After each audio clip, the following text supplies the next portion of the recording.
Hey gang, welcome to another edition of Doc's Holiday Schlock, where it's a review of the movie Bloody Murder 2.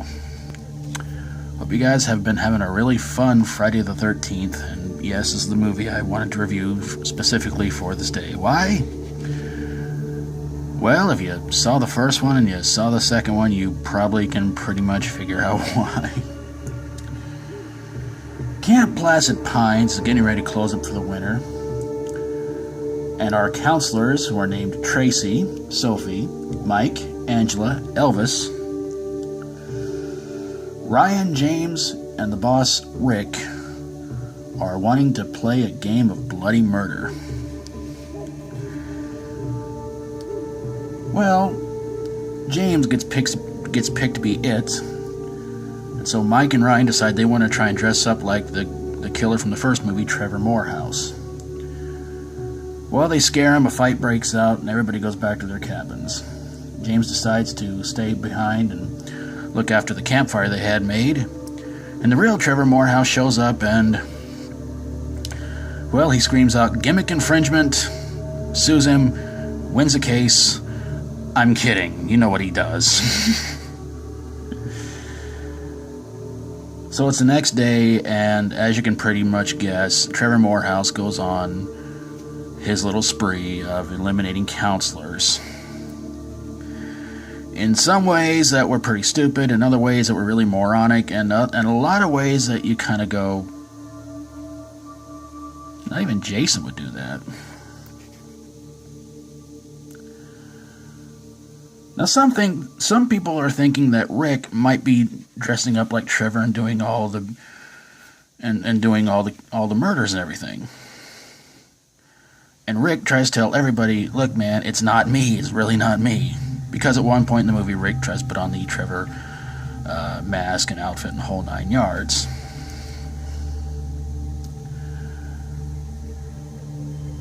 So then Tracy meets up with Sheriff Miller, tells him about everything that's going on, and he decides to take her back to camp. The only problem is that Sheriff Miller is actually the father of Trevor.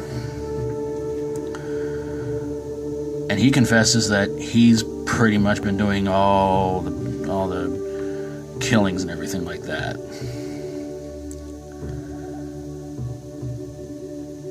So he winds up handcuffing Tracy to a log, and Sophie, who's the only other one in the out of them left, gets chased by Miller. Rick gets shot by the sheriff.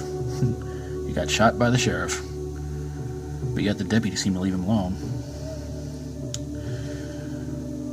And it looks like that Trevor actually shows up and takes out his own father. Tracy and Sophie fall asleep. Paramedics arrive the next day, and it seems like everything's just fine. Yeah. The only cast member of this whole movie I could probably say you guys might actually know is Tiffany Shepis, who is starting to become, well, I don't want to say the reigning scream queen, but she's appeared in numerous horror movies, and a lot of people are starting to take notice of her. In fact, she was in a movie I reviewed some time ago called Scarecrow, and I really can't name all the horror movies she's been in because I can't remember even half of them. But so the question is, why did this movie suck?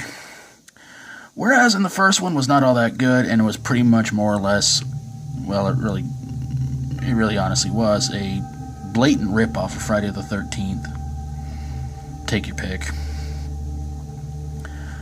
This one, they tried to have Trevor wear a different kind of mask, and I thought to myself, well, that's okay, that's fine, Everybody complained that, it's like, oh man, another hockey mask killer, come on, let's get serious here.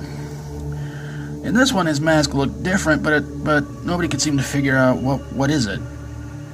And I've read some debates online, and some have said it's a theater mask, and others have said it's a mime face mask. So I don't know. Now, some of you may be wondering, why on earth is this in Holiday Schlock if you didn't even mention the holiday that was supposed to be done around? Well, it had been a few years since I've seen this movie. I tried looking up all kinds of notes on it. In fact, I wanted to try to rewatch it, but unfortunately, I just couldn't find any websites that wanted to put it up.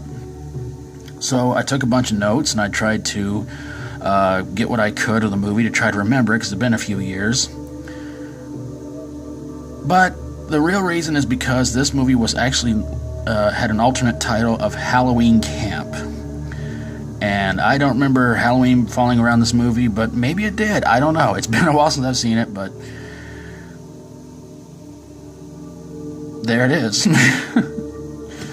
But however you feel about it, let me know in the comments below if you thought maybe this was worse than the first, or you think both of them were just as equally bad.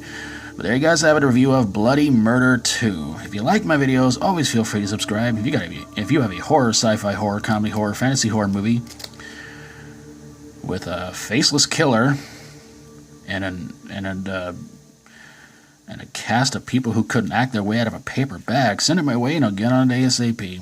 Thank you guys so very, very much for watching. Hope you guys have an awesome Friday the 13th. And until next time, as always, stay strong and rock on.